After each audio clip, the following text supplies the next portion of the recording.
Bonjour à tous, aujourd'hui on se retrouve pour une vidéo un petit peu spéciale puisqu'on a le cœur lourd, les amoureux de Metazoo, puisque le jeu est officiellement mort depuis 1 ou 2 jours. Voilà, Mike Waddle, le créateur du jeu, a dit que c'était terminé, donc je pense que tous les gens qui ont fait des précommandes là sur les derniers trucs, ils ne recevront rien. Donc voilà, donc il y a un petit peu de rage pour ceux qui ont commandé sur les derniers items. Après moi, bon, j'étais là au début, j'ai mis un petit peu de sous dedans, j'ai fait surtout pas mal d'ouvertures. Voilà, trouvé ça rigolo. Le but, c'était pas forcément après, voilà, que ça fasse du x10, du x100. Après, j'en en garde un petit peu de côté. Je vais pas le vendre puisque c'était pas le but. Voilà, il me reste quelques petites boîtes, donc celle-là. Voilà, et vu qu'on a le cœur lourd, eh bien, je trouvais que c'était parfait pour fêter la mort de Metazook, une petite boîte avec un cœur. Elle était sortie pour la Saint-Valentin en 2022. On va ouvrir pour voir ce qu'il y a à l'intérieur. Normalement, il y a des jolies petites cartes. J'en ai jamais ouvert encore.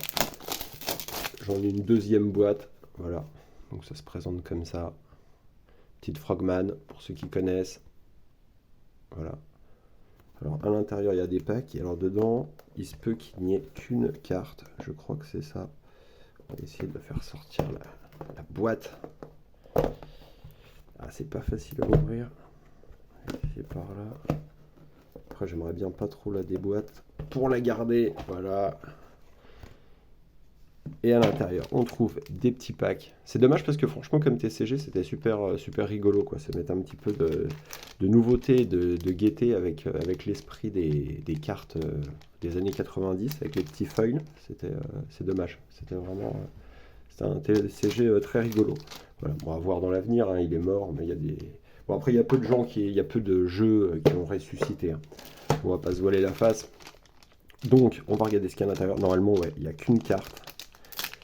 C'est des cartes Saint-Valentin, on va voir ce qui s'y cache. De toute façon, ça ne vaut plus rien, donc autant l'ouvrir. Hop.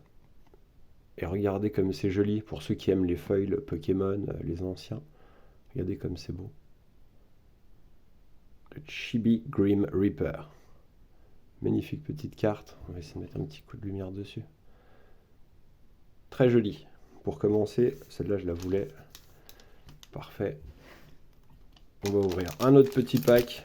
Donc ouais, le jeu est mort. Bon, après, on verra. Après, de toute façon, là, ça ne vaut quasiment plus rien. Il y a des boîtes qui se vendaient 10K et qui maintenant se vendent difficilement. Bon, la dernière, c'est vendu 400 euros. Donc voilà, vous voyez un petit peu la chute.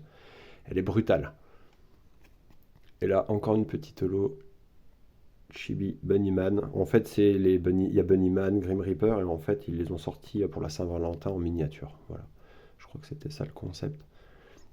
Mais c'est des très jolis. Moi j'aime beaucoup l'holographisme, hein. Surtout. Bon, après les cartes rouge, bord rouge, on aime ou on n'aime pas, mais j'aime toujours Metazoo. Franchement, c'est des cartes, je prendrais plaisir à ouvrir ce que j'ai. C'est euh, c'est vraiment cool, quoi. Donc ouais, faites attention pour tous ceux à chaque fois qui se lancent, pareil, dans des autres licences, des petits jeux, des choses comme ça, n'y mettez pas des sommes folles. Moi j'ai mis de l'argent, mais que je peux perdre, et ça me fait ni chaud ni froid. Et faut vraiment investir dans ce genre de choses que ce qu'on peut perdre. Voilà, sans être obligé de manger des pommes de terre tous les jours après. Très jolie aussi, la Chibi Loveland Frogman. Petite carte emblématique. Et le dernier, pour clôturer cette vidéo spéciale mort de Metazoo. Alors honnêtement, si vous en avez, soit ouvrez-le pour prendre plaisir à l'ouvrir, ou autrement gardez-le, ça sert à rien de le vendre, là, de vendre des boîtes qui valaient jusqu'à 1000 euros, 1200 euros pour les premières éditions, et les vendre 40 euros, ça n'a pas de sens. Ou autant l'ouvrir, hein, honnêtement. Ah, la Chibi Parade, très jolie aussi.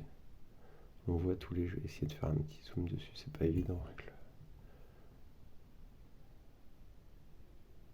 Moi j'aime beaucoup en tout cas ce genre de carte, voilà, et puis ça change un petit peu de Pokémon et de Magic. De toute façon Magic, le foil, j'ai un peu de mal, j'aime bien les bords noirs et puis les cartes anciennes. Voilà, bah écoutez, on va se quitter là-dessus, c'était juste pour faire une petite vidéo hommage, puisque la chaîne aussi porte le nom du chasseur de Muttman, qui est la carte emblématique de ce TCG, mais je ne changerai pas de nom. Voilà, on a démarré comme ça, on finira comme ça. Bah, il me reste à vous souhaiter une bonne fin de journée et à bientôt.